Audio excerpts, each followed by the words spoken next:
is the greatest instrument of all time.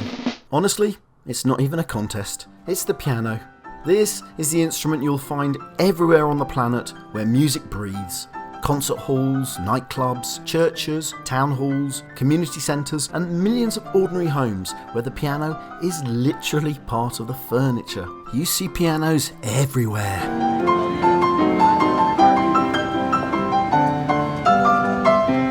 The piano has the largest reach of any instrument bar none, a range I present you in 7 fascinating chapters.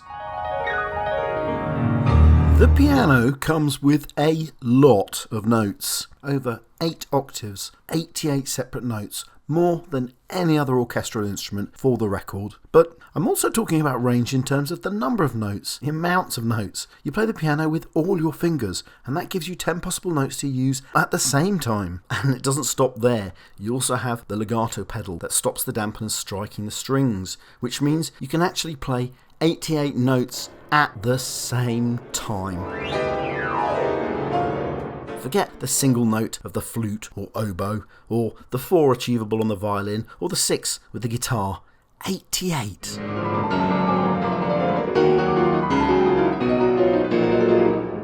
Dynamics is how loud or soft you play, and it's so crucial to the piano, it's how it got its name. Pianoforte, Italian for soft, loud. It was kind of its USP, as they call it now. Unlike its ancestor, the harpsichord, how hard you strike the key affects how loud the piano note is. Now, the harpsichord, you see it everywhere in the Baroque age, but once the piano arrives on the scene, the harpsichord becomes a musical dodo instantly. That's how much better the piano's touch sensitivity made it. So, a colossal dynamic range, but I'm not remotely done. Here comes another range. The piano has an astonishing tonal palette. Because of its musical construction, that's strings held by a metal frame set within a wooden box, the piano offers a range of resonances and sounds that make it the most expressive and versatile instrument of all. Why else is the piano happy in the blues, in jazz, in pop, in country, in soul, and of course with classical music? As a machine for delivering music, the piano truly is an unrivaled beast. And there's more. If you ever want to understand music, sit at a piano. When you look at a piano keyboard, you can see the octaves, and as they repeat themselves, you see the structure of music. And there's more.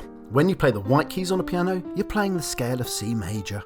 The piano's inherent construction helps you not just to play music, but to understand it. What other instruments' keys tell you anything like this?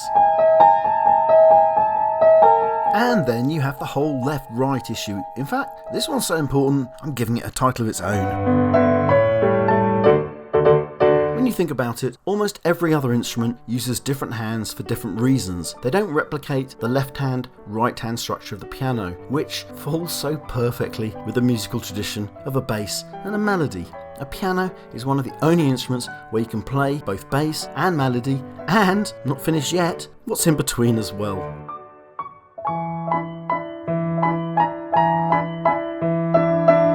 The piano alone can replicate an entire musical ensemble, which is why it's such a common place for composers to actually create music in the first place. Only on a piano can a composer write and play an entire symphony. As Rachmaninoff said, the piano is the orchestra in a box. The piano's range and versatility make it an ideal workbench for many composers. Hang on, pianos represent far more for composers than just a toolkit. I'm going to need a new caption.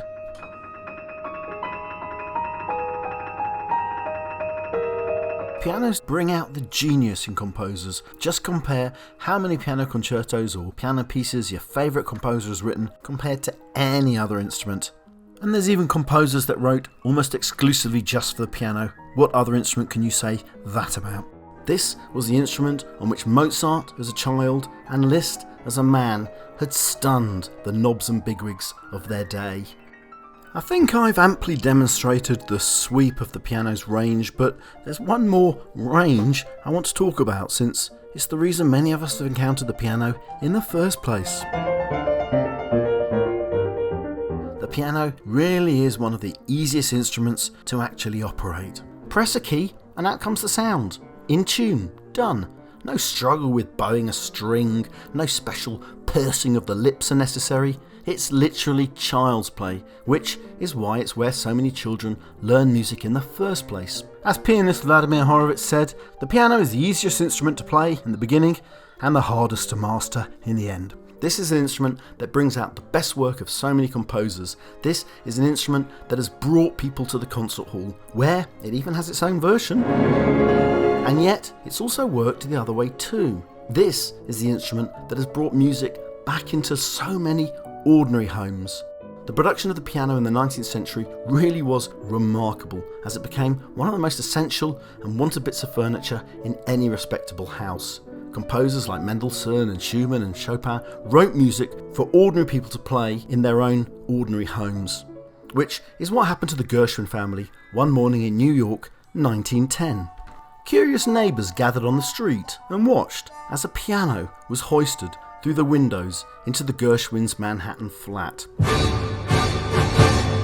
Gershwin's parents had got the instrument for George Gershwin's older brother, the 14-year-old Ira, to learn. But the family watched stunned as 10-year-old George Gershwin and proceeded to play a popular tune of the day on the piano, perfectly. It was a musical miracle, only they soon learned it wasn't a miracle. It turned out George had been playing on another piano at a friend's house for weeks. Which makes my point. Pianos are everywhere. They make beautiful sounds and they help create genius. Or is that geniuses? Genii?